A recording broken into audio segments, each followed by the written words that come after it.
또 아버지 면회 때 이거 아버지 접견을 해야 되나 말아야 되나, 막 아들이 막 수영복 입고 그것도 관광복으로 이렇게 들어있는데 이걸 보시면 어떨까 이런 생각이 엄청 많이 들었죠. 접견 그래서 아버지랑 하셨습니까? 했죠. 아버지께서 그 말씀 하시더라고요. 딱 한 게, 진짜 죄를 지었으면은 반성하고 합의를 하고 아니라고 하면은 믿는다고 하시더라고요. 말했습니다. 아버지 절대 한 적 없다고. 네, 안녕하십니까. 예, 안녕하십니까. 네, 스튜디오의 워장입니다. 그리고 자기소개 한 번만 부탁드리겠습니다. 예, 안녕하십니까. 저는 당신은 성폭행 범입니다. 저자 이범석이라고 합니다. 잘 부탁드리겠습니다. 저희 구면이잖아요.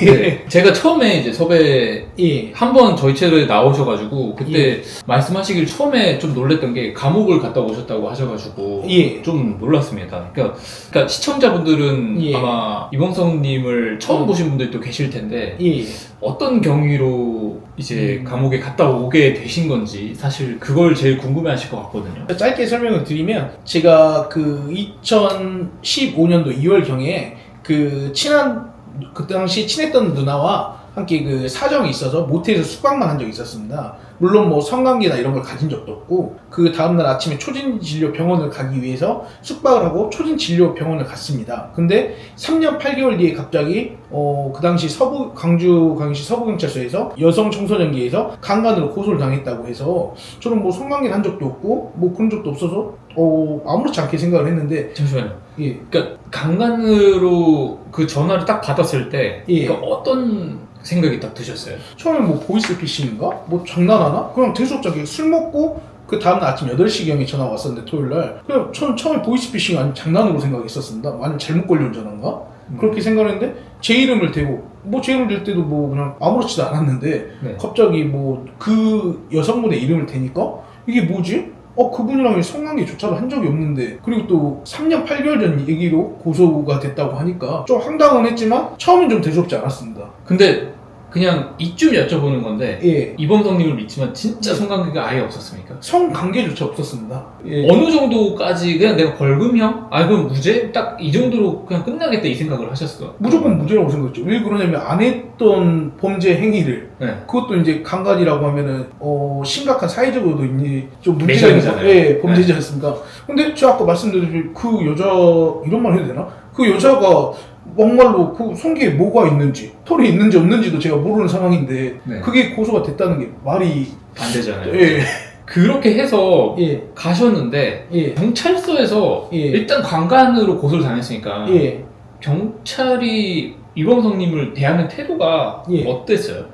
우선 경찰은 그렇게 좀 뭐라 해야 될까, 압박적이고 이러지 않았습니다. 3년 8개월 뒤에 고소된 내용도 그러고 제가 진술한 내용도, 근데 그 여자의 진술하고 저의 진술은 너무 틀리기 때문에 이제 자기네들은 판단하기도 힘들고, 그리고 지금 생각하면 그때 당시 미투라는 특수한 상황이기 때문에 자기네들이 쉽사리 이걸 뭉개기도 힘들고, 그래서 그냥 차분하게 그냥 조서를 뭐 잘 받았다 못 받았다 보다는 그냥 평범하게 그냥 지나갔습니다. 그래서 저도 뭐 별 다른 일이 있겠어라고 생각을 했죠. 근데 그렇게 하는데 사실 강간으로 고소를 당해서 조사를 받는 것 자체가 좀 솔직히 말해서 족같잖아요. 엄청 수치스럽죠. 진짜. 앉아있는 것만으로도 좀 그럴 것 같아요. 그렇죠. 그 질문 내용도 강간이라면 이제 저도 그때 당시 알았지만 뭐 폭행이나 뭐 협박이 이루어지고 뭐 그런 강제성이 있어야 되는데 성관계 자체를 한 적이 없는데 그 사람하고 뭘 내가 이런 거에 대해서 답변을 하고 있는 자체가 너무 화가 나고 열이 받았습니다. 형사사건이 어쨌든 고소를 당하면은 경찰에서 판단을 해가지고 그거를 검찰에 넘기잖아요. 근데 검찰에 넘기는데 그때까지는 난 아무것도 안 했으니까 나는 그러니까 불송치 되겠지라고 생각을 하셨나요? 그렇죠, 당연히. 근데 몇 주 있다가 검찰에 넘어갔어요? 그게 한두 달은 된 것 같거든요. 근데 갑자기 이제 그 검찰에서 전화가 오더라고요. 조사를 받으라고. 어차피 그 당시에는 경찰이 지금처럼 이제 수사권을 갖고 있지 않았기 때문에 기소 의견, 뭐 불기소 의견 이렇게 의견을 올리지만 어차피 처분은 검사가 있기 때문에, 검찰에서 했기 때문에 그럴 수도 있겠다라고 생각을 했었죠. 그래서 검찰 조사도 솔직히 별 생각을 안 하고 그냥 갔습니다. 혼자? 혼자 갔습니다. 변호인 내고 졸업도 안 받고. 왜 그냥 한 게 없으니까. 난 당당하니까. 그렇죠. 강간으로 경찰 조사를 받는 것도 그렇고 강간으로 검찰 조사를 받는 것도, 검찰분의 태도는 어땠습니까? 그냥 강간으로 고소를 당해가지고 조사를 받는 거잖아요. 어땠었습니까? 분위기는 경찰하고 검찰하고 완전 틀렸는데 근데 검찰 제가 갔는데 보통 수사관들이 있어요. 그럼 이제 검찰 수사관들이 보통 수사를 보통 하고 이렇게 마주 보면서 예, 원래 마주보면서 수사를 하고 검사는 그 수사관이 원래 보통 그 리포터 이 조사를 올리면은 그거를 확인하다가 의문나는 점에 대해서 뭐 말을 하고 검사가 마지막에 하고 보통 10분 15분이 끝나는 걸로 알고 있는데 저는 가자마자 검사가 바로 앞에 앉으셔서 검사한테 3시간 정도를 신문을 당했습니다. 검사가 직접 신문을 했죠. 한 1대1이죠? 예, 1대1입니다. 네. 검사석에 딱 있어서 도착하면 인사하고 안녕하십니까 그 이범석입니다 하니까는 갑자기 검사가 앉으라고 하더라고요. 근데 네. 그게 검사석 앞에 앉아서 그게 한 3시간 가량 신문을 당했는데 그때는 진짜 정신이 오락가락할 정도로 혼미할 정도로 검사의 태도도 강압적이고. 어떤 식으로 물어봅니까, 예를 들어? 처음에 그랬습니다. 제가 기억나는 거는 이범석 씨 이 사건 제가 잘 봤고요. 이런 사건 자기가 많이 맡아봐서 잘 안다고 하길래 나의 억울함이 좀 풀어주겠구나, 말이 좀 통하겠구나 생각했는데 갑자기 돌변합니다. 어떻게 해요? 뭐 드래곤볼 초사형처럼 뭐 갑자기 뭐 언성이 높아지면서 이거 어제 예를 들어서 피해자라고 하는 녀석이 조사를 받고 갔는데 얼굴도 이쁘고 뭐 몸매도 좋고 뭘 어떻게 뭐 같은 호실에서 있었는데 안 할 수가 있냐라는 식으로 비아냥거리면서 시작을 하더라고요. 어땠습니까, 그때 기분이? 기분이 아니 처음에는 자기가 사건도 많이 맡아봤고 잘한다고 해서 나를 어느 정도 이해해주겠지 생각했는데 이거는 아예 반전이었습니다. 그래서 그때부터 이게 무슨 소리를 하는 거지? 근데 상대방 검사지 않습니까? 네. 제 목줄을 지금 검사하고 이 사람이 기소를 할 수도 있고 기소를 안 할 수도 있지 않습니까? 네, 그렇죠. 그렇기 때문에 저는 좀 짜증난다 화도 났지만 어쩔 수 없이 차분하게 어떻게 보면 그렇게 대응을 할 수밖에 없었죠. 근데 너무 화가 났는데 어떻게 보면 그런 화를 좀 일부러 저를 이렇게 이끌어내려고 했는지 모르겠는데 당연히 안 한 거기 때문에. 근데 사람이 야 너 이거 먹었어? 안 먹었어? 이랬는데 안 먹었는데? 근데 너 먹은 거 같기도 하고 아닌 거 같기도 해 이렇게 하면은 그런 건가? 내가 한 건가? 이렇게 생각할 수도 있잖아요. 그죠. 그러니까 오히려 또 검사라는 또 이제 보통 저희나 영화나 드라마를 봐도 얼마나 높게 보이고 특히 뭐 검사이죠. 영화 같은 데 보면 황정민이 막 그 피해자 신문을 막 때리고 뭐 그러지 않습니까? 맞아요. 근데 뭐 때리진 않았지만은 그 검사라는 그 권력의 힘을 알기 때문에 검사가 그렇게 말하는데 제가 어떻게 보면 저도 기가 좀 죽고 약간 안 했는데 이걸 내가 말하는 거에 대해서 내가 말하는 게 왠지 죄인 같고 제가 엄청 그런 좀 수치스러운 느낌을 많이 받았죠. 그러니까 지금 제일 그 검사분한테 들었던 말 중에 제일 상처됐던 말? 그런 게 있습니까? 상처받았던 말은 이겁니다. 예를 들어 검사님 그 여자는 제가 경찰에서 봤을 거니까 그 여자는 그 사건 이후로 저를 수신 차단해서 연락도 한 적이 없고 만난 적도 없다 했는데 그 이후로 연락도 많이 했고 이 만난 인원만 해도 이렇게 됩니다. 3-4차례 만났고 술까지 먹었습니다. 심지어 퇴원을 했다고 해가지고 기부스를 붕대를 갖고 제가 있는 친구 오겹살 집에 와서 술을 더 먹었습니다.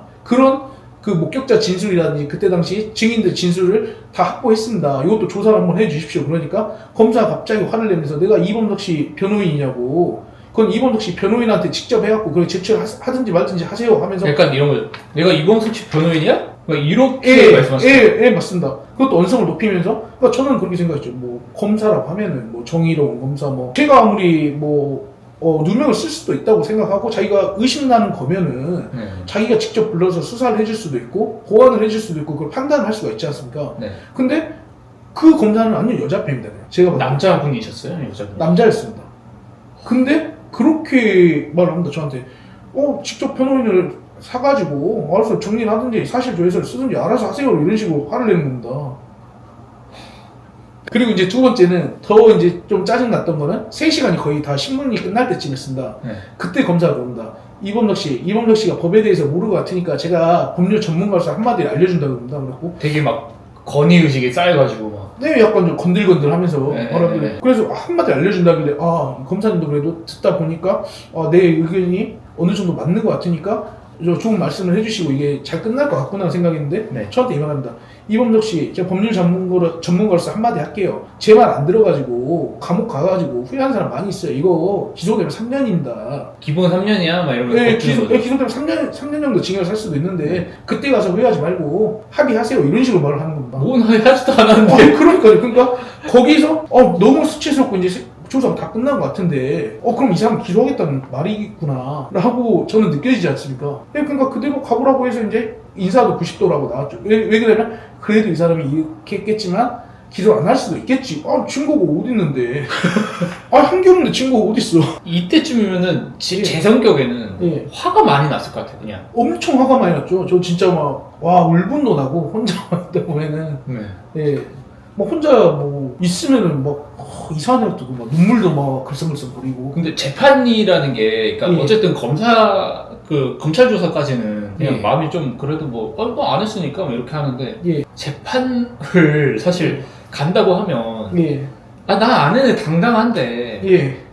부모님이 하시면, 너무 부담되니까 제가 아버지만 계시거든요. 어머니 6살 때 대장암으로 돌아가셔서. 네. 아버지께 알리질 않았습니다. 왜냐면, 뭐, 당연하니까, 내가 네. 당당하니까. 그리고 이거는 해프닝이다. 어차피 한 게 없으니까 1심 때 무죄 받으면은 그때 나중에 말하면 되겠지. 지금 아버지한테 말씀드려서 괜히 왜 걱정을 끼쳐드. 내가 한 게 없는데. 그렇게 생각을 하고 이제 말씀을 안 드렸었죠. 그러면 딱 재판날이 됐어요. 예. 그때까지도 아무 말씀 안 하시고 그냥 재판만 다녀오신 거죠. 아버지는 제가 법정 구속되고 제 친구들이 아버지한테 말씀을 드렸어요. 재판에 가서 판사 하는데 정확히 그 멘트가 다 기억납니까? 정확히 기억은 안 나는데 처음에 이제 그 판결문을 읽죠. 그것까지 별로 그냥 안 들었는데 마지막에 좀 이상한 겁니다. 네. 내가 불리한 쪽으로 이제 읽길래 그래서 마지막에 주문 피고인에게 징역 2년 6개월 처한다. 딱 그 부분이 뇌리에 딱 박힐 만큼 엄청 크게 들리더라고요, 저한테는요. 다리에 힘이 풀리거나 막 그러지 않습니까? 그러진 않고 그냥 멍했어요. 꿈인가? 그냥 꿈인 것 같은데. 예. 씹어보지 막 약간 이런. 그리고 이제 재판을 보면은 징역 2년 6개월 처한다 그러면 또 그 다음에 피고인들이 바라는 거 하나 단. 직류. 예, 단 이걸 뭐 3년 유예한다 이런 게 뜨면 집행유예지 않습니까? 단이라도 뜨는데 단도 안 떴습니다. 그냥 뭐 그러면은 처한다 이러고 바로 네. 그냥 이렇게 끌고 갑니까? 처한다고 이제 뭐 마지막 이제 뭐 저희 아동이나 여성 뭐 취업기간에 뭐 7년간 지원보다 신상 정보를 뭐 이거 뭐 하고 그런 거 막 하고 나서 할 말이 있으면 말을 하라더라고요. 또 뭐라 판사는. 그래서 뭐라고 이거 억울하다 이거 진짜 억울하다 그러니까는 듣기 싫은가 그냥 끌고서 뭐라 하시니까 뭐 교도관들이 갑자기 심각했죠. 뒤에 문이 나무 문이 하나 딱 열리더니 뒤에서 교도관들 2명이서 양쪽에서 이렇게 오라고 훔치서 하는 겁니다. 뭐라고 해? 예. 근데 제가 딱 보고 아니 믿기지도 않고 뭐지 하고 있으니까 와가지고 제 양팔을 서로 이렇게 잡고 끌고 갑니다. 그냥. 이렇게. 예. 그때 이제 제 친구들 한 20명 가까이 제 친구를 딱 보니까 그 방청석에서 다들 얼굴을 못 들고 이렇게 숙이고 있는 겁니다. 전혀 예상치 못한 판단이다 보니까 예, 그렇게 끌려갔죠. 근데 끌려가자 방에 들어가자마자 바로 검은 봉지 하나 꺼내더니 제 주머니를 약간 센터 간다는잖아요. 아, 이게 교도관들이 이렇게. 예, 소지품을 다 그 검은 봉지에 넣고 네. 바로 수갑을 채웁니다. 근데 그때 그냥 아무 생각이 안 들었어요? 아니면 이거 뭐지? 약간 이런 생각이신가요? 전혀 아무 생각이 안 들고 이게 뭐지 이게 뭐 약간 서프라이즈인가 이런 느낌 아니 꿈인가 이런 느낌 있지 않습니까? 그 당시 본인의 표정 기억나세요? 기억 안 나고 그냥 멍했던 것 같습니다. 그냥. 어쨌든 들어가면 포승줄이라고 하나요? 그것도 무기나요? 우선 수갑을 채우고요. 네. 포송줄 같이 생긴 게 아니고 저희는 뭐 포송줄 고무밴드 같은 게 있는데 이 3명을 같이 묶습니다. 그러니까 고무밴드로 우선 여기 팔꿈치를 하나 감으면은 수갑을 찬 상태로 팔꿈치가 제대로 안 접혀질 거 아닙니까? 네. 여기에다 묶어서 3명을 또 이렇게 같이 포송줄처럼 소세지처럼. 예, 비엔나 소세지처럼. 그러니까 그게 포송줄처럼 돼 있는 뭐 무슨 밴드 같은데 네. 이게 고리를 딱 걸고 뭐 하면 이 3명이 같이 있으니까 네, 네. 그러면서 수갑 차졌고 이게 안 접히고 그리고 여기 3명이 같이 묶여 있으니까 이제 제한 있죠. 활동 제약이 있고 걸어가는데도 좀 불편하기도 하고 그때까지도 아무 생각 안 하셨던 거죠? 그때도 아무 생각 안 났죠. 가장 먼저 드는 생각이 나 왜 이래가 아니고 예, 아버님 생각이 많이 들으셨을 것 같아요. 엄청 많이 들었죠. 그게 이제 저는 호송차 타고 가면서 아버지 생각이 좀 많이 난 것 같습니다. 호송차를 딱 타고 이제 그 교도소로 간다고 하지 않습니까? 네네. 그때 아버지 생각이 엄청 나고 눈물도 나고 막 그런 게 그러니까 엄청 뭐 많았죠. 어떻게 얘기해야 되는 거지? 그런 것도 있고 진짜 이거 내가 2년 6개월 다 살아야 되는 건가? 어떻게 된 거지? 나는 한 게 없는데 이게 왜 이렇게까지 뭐지? 뭐 진짜 만우절 같은 거 장난인가? 아니 깊은 꿈인가? 아직도 그게 실감이 안 나는 거죠. 첫날에 예. 그 딱 교도소에 딱 들어가서 예, 무슨 생각부터 먼저 하셨습니까? 나가고 싶다. 엄청 나가고 싶다. 예, 왜냐면 첫날 갔을 때 이제 독방을 주거든요. 네. 독방을 주는데 이 테이블보다 조금 더 크다 보시면 돼요. 간신히 사람 한 명 누울 수 있는. 이거보다 예, 사람 한 명 누울 수 있고 그리고 이 옆에 그 변기통 하나 있고 그다음 수도꼭지 하나 있고 그다음에 창틀에 위에 선풍기 하나 있고 그러니까 한 평 정도나 될라나? 한 평도 안 될 것 같은데 그런데 간신히 이렇게 누울 수 있고 그다음에 이제 이렇게 씻을 수 있고 그런 데 있으니까 막 공황장애처럼 제가 그런 게 없는데 너무 답답하고 미칠 것 같은. 우선 들어갔을 때 이거 억울한 것도 있는데 진짜 나가고 싶다. 이거 뭐지? 막 이런 생각 있잖아요. 예, 그런 생각만 들었죠. 동시에 드는 거죠, 그런 거. 예, 엄청 들죠. 화도 나고 막 여러 가지 감정이 복합적으로 막 표출됐을 것 같아요. 그렇죠. 엄청 감정도 표출되고 억울하기도 하고. 근데 그중 이제 판결문을 보면은 막 그게 있습니다. 그 판결문을 보면은 이제 제가 뭐 나가면 신상 정보 공개라고 하잖아요. 네.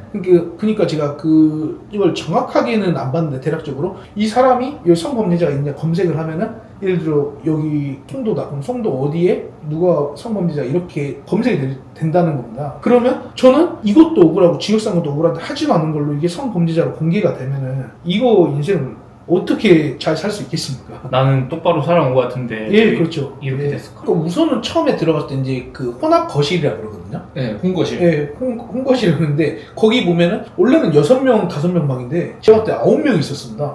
그러니까 가밀 수용이죠. 그러니까 요즘에. 예, 근데 그 중에 한 명이 다른 데로 이제 이감을 가면서 이제 미결이니까 확정을 되고 나서 제가 들어가게 된 거거든요. 네. 근데 처음에 들어갔을 때 안 그래도 사람이 너무 많은데 바로 사람 채워지니까 좀 그런 뭐라 해야 될까 싫어하는 기색. 왜 왔어? 예, 왜 우리 방이야 이런 느낌 있지 않습니까? 왜 하필? 예, 어떻게 아직 사람이 빠지도 않는데 벌써부터 채워놓고 막 이런 거 있지 않습니까? 그리고 이제 와갖고 이제 처음에 자기소개를 하라고 합니다. 어떻게 자기소개 해보세요? 왜 이렇게요? 예, 뭐 때문에 왔는지 자기소개 해보라고 그렇게 말하거든요. 들어가서 그 책 보니까 예. 많이 우셨다고 하시는데 예. 뭐 때문에 그렇게 우셨어요? 생각지도 않게 제가 죄를 지었으면 내가 죄값을 치를게 반성을 할게 이건데 내가 하지도 않은 걸로 들어가서 여기에 있다는 자체도 너무 슬프고 그리고 이제 저는 편지 올 때 매일 편지 올 때 그리고 접견이 매일 왔었거든요. 그때마다 항상 한 4개월간 눈물이 계속 났습니다. 그래서 저는 예. 친구도 친구지만 진짜 부모님 걱정이 엄청. 저 그때 아버지 그래갖고 제가 들어간 다음에 한 며칠 있다 제 친한 친구가 말을 했는데 진짜 아버지가 말했을 때 엄청 잠도 못 잘 정도로 진짜 걱정하셨다. 제가 눈물이 엄청 많이 나서 또 아버지 면회 때 이거 아버지 접견을 해야 되나 말아야 되나 막 아들이 막 수영복 입고 그것도 관광목으로 이렇게 들어있는데 이걸 보시면 어떨까 이런 생각도 엄청 많이 들었죠. 접견 그래서 아버지랑 하셨습니까?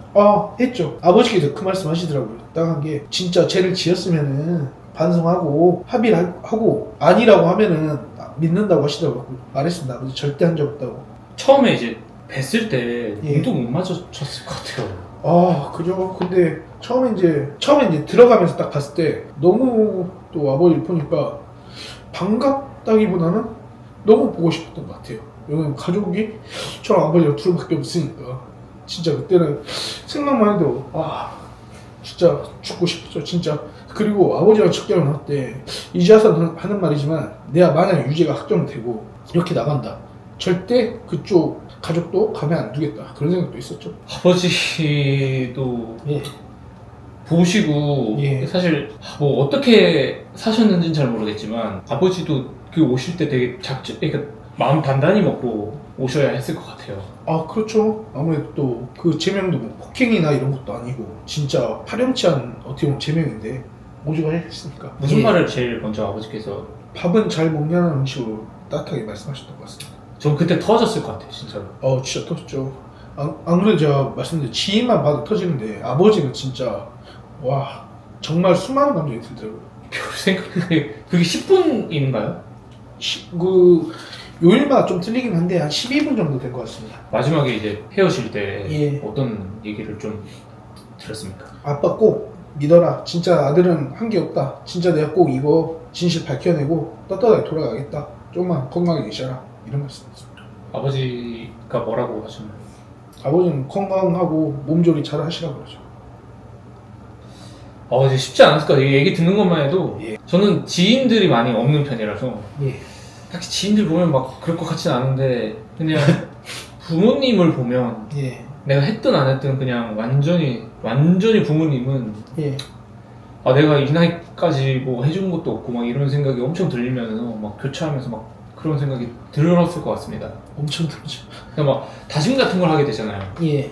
딱 면회 끝나고 접근 끝나고 들어가면서 무슨 생각을 먼저 해요? 아까 말씀드린 대로 난 분명히 잘 싸울 거고 진실 밝힐 거고 진실 안 됐을 때는 우리 아버지 나 이렇게 흘린 눈물 분명히 이거는 가만히 안 놔두겠다 그런 생각을 했죠. 예를 들어 뭐 그 뒤에 사건 뒤에 지인들을 만나고 이런 거 카드 내역서라든지 그때 결제했던 내역서라든지 그런 것도 이제 되고 증인들이 1심 때 4명이나 위증산서를 하고 만났다 저 여자 만났다 그 뒤에 붕대 감고 그 오겹살집에 내 가게에 왔었다 제 친구가. 그리고 저는 먼저 가고 제 친구의 친구랑 그 여자애랑 술 더 먹고 해장국집에까지 갔다 붕대를. 그리고 그 해장국집에서 술 더 먹다가 제 친구의 집에 따라갔다 여자애. 그래서 거기서 잠을 잤다. 그 다음날 헤어졌다. 이런 내용들. 이게 대표님 봤을 때는 강간을 당한 여성의 행동입니까? 변호사님은 예. 어떻게 하라고 말씀하셨어요? 그냥 그런 사실관계를 정확하게 확인해보자 더 확인해보자. 예. 왜 그럼 3년 8개월 뒤에 고소를 했냐? 3년 8개월 뒤에 고소한 이유가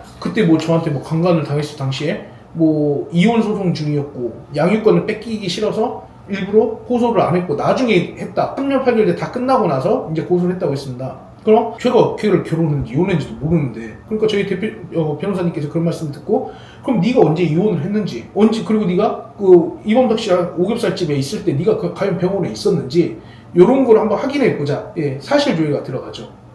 그래서 이제 사실조회 결과가 나왔는데 저희가 이제 그 오겹살집에서 그 먹고 그 여자는 이제 그 당시에 붕대를 감고 왔다고 하지 않았습니까? 네네. 그때 그게 저희 그리고 명확하게 말씀드립니다. 제 친구 집에서 잤으니까 그게 정확하게 나옵니다. 그때 외박 그 날짜에 외박 기록이 딱 나옵니다.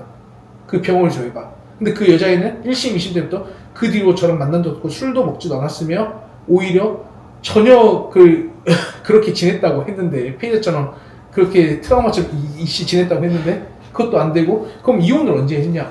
또 봐보자. 그럼 그 당시 저희가 2015년 2월 26일인가 그때 이제 모텔에 갔다고 이제 써 있는데 그 전에 1년 10개월 전인가 미리 이혼이 돼 있던 겁니다. 그리고 양육권도 협의하에 그 남편이 가져갔다 하더라고요. 그러면 이게 어떤 게 맞는 겁니까 사실? 답이 없네요 진짜로.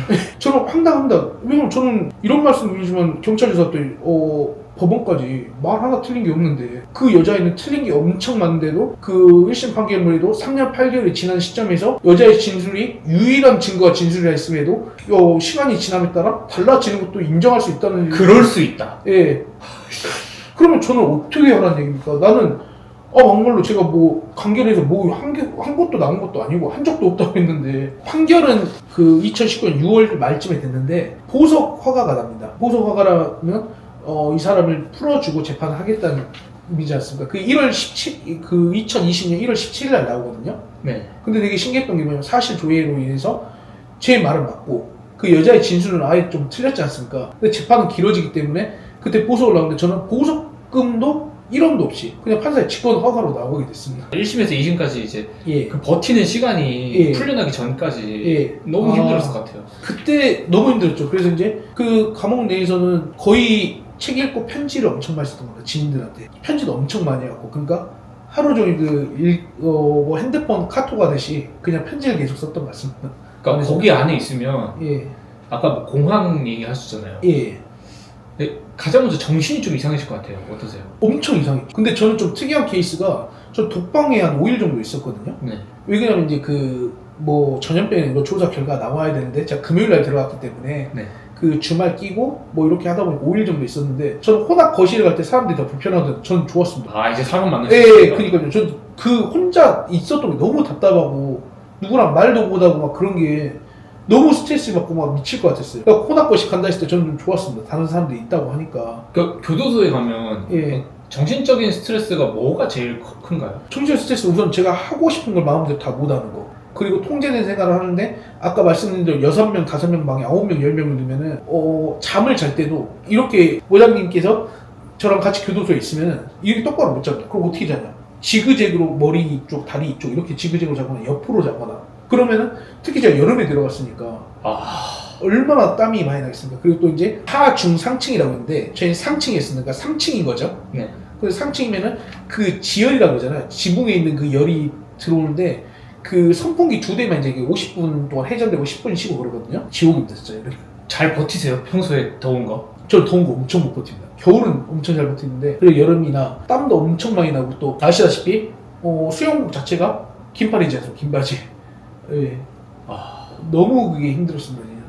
이범석님뿐만이 아니라 예. 다른 분들도 엄청 예민한 상태일 것 같아요. 엄청 예민하죠. 진짜 보면은 부딪히면 싸우고. 부딪히면 막 욕도 하고 싸움도 나기도 하고 막 그렇게 막 하기도 하죠. 근데 뭐라 해야 될까? 처음에는 이제 이것도 한솥밥이라고 뭐 많이 먹고 좀 친해지면은 어느 정도는 좀 정이 생긴다고 말이죠. 아 근데 보석으로 나갈 때 얘기를 한번 해보면 좋을 것 같아요. 예. 나갈 때 어떻게 합니까? 우선은 저희가 일과가 4시 정도에 끝나거든요. 네. 그럼 4시에 끝나면은 저희가 4시 20분 정도에 저희가 저승사자로 부르는데 검은 교도관이 와서 편지를 줍니다. 네? 네? 편지를 주면은 뭐 수기로 준 거라든지 이런 걸 주는데 4시 15분이 지나고 4시 40분 정도 됐나? 그날이 금요일이었을 겁니다. 일과가 끝나고 아 진짜 주말도 또 여기서 보내야 되구나 하고 이제 한탄하고 있는 사이에 갑자기 또 그렇게 저승사자가 오는 겁니다. 네. 갑자기 1071, 제 수영보다 1071 했거든요. 네. 부르더라고요. 그래서 편지를 아까 줬는데 뭐지 하고 딱 하니까 쉿 하면서 이런 문서를 하나 딱 넣어준 겁니다. 근데 보니까 보석 허가 결정서라고 딱 그때 짜릿했죠. 그리고 이거 뭐지? 와 하면서 이제 진실이 밝혀지고 와 아버지나 친구들 볼 수 있구나 이런 반응이 예 진짜 진짜 완전히 깜짝 놀랐어요. 예상치도 못한. 근데 범성님만 보석 허가니까 예. 어찌 됐든 그 안에 있는 사람들은 살아야 되잖아요. 예. 그래서 쉿했던 게 뭔가 이해가 가는데 바로 막 엄청 좋아할 수는 없었을 것 같아요. 아니 엄청 좋아했습니다. 근데 제가 말씀드린 그때는 이제 제가 이제 봉사원이라 방장을 하고 있을 때도 있지만 옆에 있던 사람들이 너무 다 좋아해주고 막 한호성도 쳐주고 해서 예. 전후에네 아주. 예, 좀 그런 것도 있어요. 살다 보면은 그때도 눈물 예. 흘리셨나요? 아유 보석 할 때 눈물이 안 났죠. 그때는 워낙 좋은 거니까. 근데 그게 예. 완전 밀폐된 공간 안에서 생활을 하다가 처음 나갔어요. 예. 나가면 기분이나 뭐 이런 게 어떻습니까? 처음 나갔을 때 그 교도소 철문을 나갈 때 말씀하시죠. 네네네. 저는 철문을 나갔을 때 미묘한 감정이 들 줄 알았는데 그때 이제 연락을 받고 제 지인들 한 7, 8명 정도가 앞에서 진짜 두불 사갖고 대기를 한 거였어요. 그러니까 나가자마자 막 애들이 막 축하한다 한호성 하고 하니까 너무 좋았죠 진짜. 아버지 바로 만나러 가셨나요? 아버지는 그날은 못 만났고 아버지도 일을 하시니까 네. 그 다음날 좀 이틀 정도 지나고 네. 네, 만나러 갔습니다. 뭐라고 했어요? 그냥 아버지 만나서. 아버지한테 진실이 밝혀지고 있는 것 같다. 꼭 아들 실망시키지 않고 끝까지 최선을 다해서 명예복하겠다. 그런 식으로 말씀드렸어요. 근데 이게 어찌 됐든 지금 20대 아예 무죄가 나왔어요. 예. 무죄가 나왔을 때 기분이나 생각 예. 어떤 생각이 드셨습니까? 무죄가 딱 나왔을 때 딱 그걸 쓴다. 피고인 무죄. 근데 이 한마디가 왜 이렇게 힘들었을까? 하지도 않은 그 제가 왜 돌고 돌아서 이렇게 나한테까지 왔을까? 그때 피고인을 무죄하실 때 저희 아버지가 이제 방청석에 있으셨어요. 1심 때는 이제 제가 말씀 안 드렸으니까 없으셨는데 피고인을 무죄하니까 아버지도 모르고 재판에서 박수를 크게 치신 겁니다. 법정에서. 물론 그게 잘못된 행동일 수도 있지만 아버지로서는 얼마나 그게 기쁘고 당연한 저도 자식. 그랬을까. 그게 더 좀 마음이 많이 아팠죠. 피고인 무죄 이 한마디에 왜 우리 아버지까지 이렇게 얼마나 걱정하셨고 이렇게까지 해야 되나. 무죄는 무죄인데 예. 사실 교도소에 총 있었던 기간이 얼마죠? 5개월이 좀 넘어서 약 6개월 정도 됩니다. 근데 이게 약간 그거잖아요. 그러니까 나는 이 사회에 대해서도 화날 것 같고 예. 그 여자한테도 화날 것 같고 예. 그리고 막막함도 있었을 것 같아요. 왜냐면 그 안에 있었을 동안에 막 내가 직장 생활도 해야 되는데 예. 멈췄으니까. 그쵸. 뭐가 첫 번째로 제일 뭐가 화났습니까? 우선은 제 그 상황이 너무 화가 났죠. 경제적으로 힘들어지고 모든 게 스톱이 되고 이제 제가 영업직이었죠. 그 일도 못하게 되고 그리고 이제 그 구속이 됨으로써 그런 뜬금없는 소문들이 다 보니까 제 강간범이야. 예, 그렇죠. 예, 구속됐어요. 2년 6개월. 이런 걸 어떻게 알고 또 왔는지 다 알더라고요. 심지어 뭐 제가 전에 다녔던 뭐 직장 여직원들까지 알 정도면은 발 없는 말이 천리 간단 말이 괜히 나온 말은 아니구나. 그런 생각. 이게 뭔가 다 회복을 예. 계속 해야 되는데 그게 되게 힘들 것 같은데.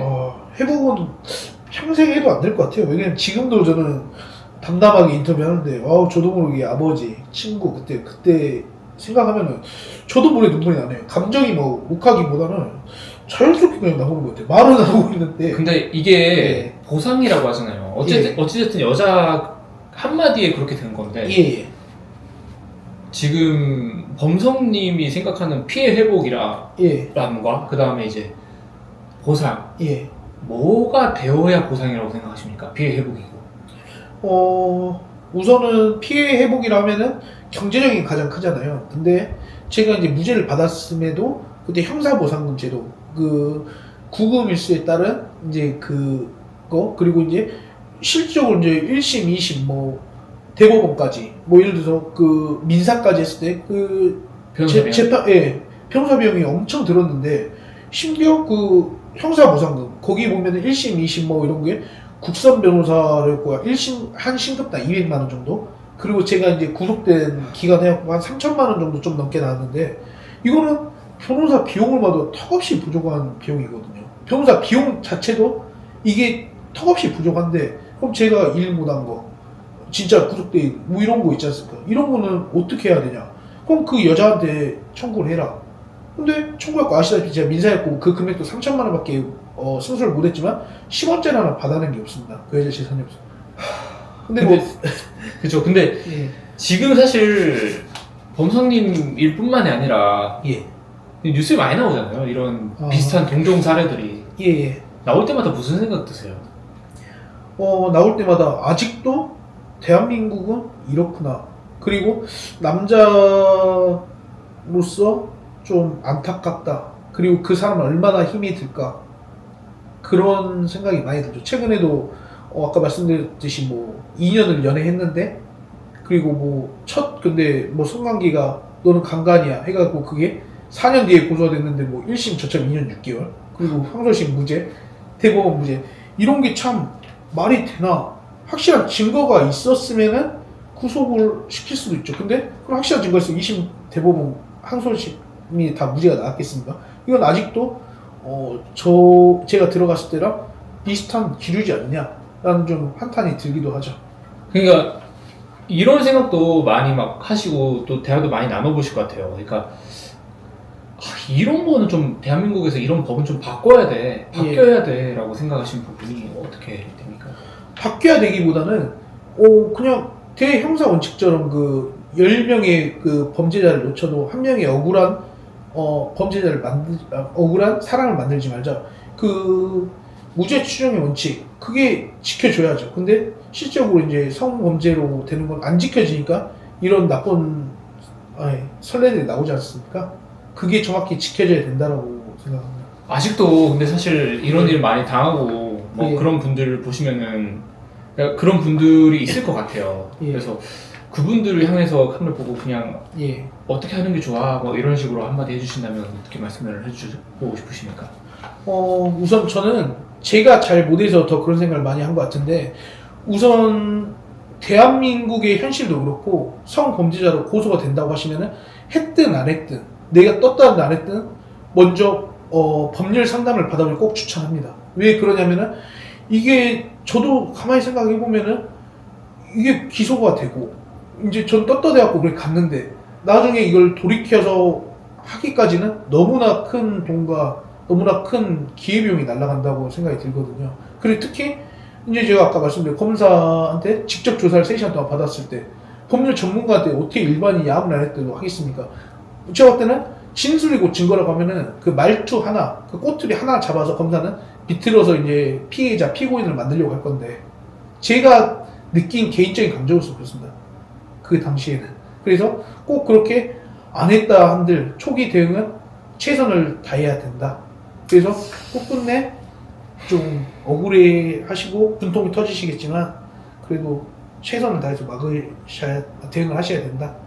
그리고 꼭 뭐 그런 사람도 있어요. 제가 이제 아시다시피 제가 이제 저희 대표 변호사님 쪽 밑에서 이제 법률사무 니케에서 한 1년 가까이 이제 일도 했는데 최근에 이제 제가 강주에 있고 하다 보니까 왔다 갔다 하는 것도 힘들고 서울로 올라오셔라 뭐 이렇게 해주셨는데 제가 아무래도 연고지가 강주다 보니까 이제 못했는데 그때 이제 제가 약 1년 가까이 이렇게 상담을 하고 하다 보면은 정말 억울하신 분도 있고 안 그러신 분도 있는데 어쨌든 막 죽고 싶다 막 고소를 막 죽고 싶다 막 자살하고 싶다 막 진짜 막 세상 사람들 자기를 막 이런 멘탈이 엄청 나가시는 분들 많이 있어요. 그런 멘탈을 꼭 잘 잡으셔야 된다. 왜 그러냐면 억울하셔도 그 멘탈을 못 잡아가지고 이걸 대응을 못하면은 진짜 억울한 성범죄자가 뭐 지목되고 신상정보도 이렇게 공개될 수가 있기 때문에 꼭 그런 말씀을 드리고 싶어요. 네, 감사합니다. 예.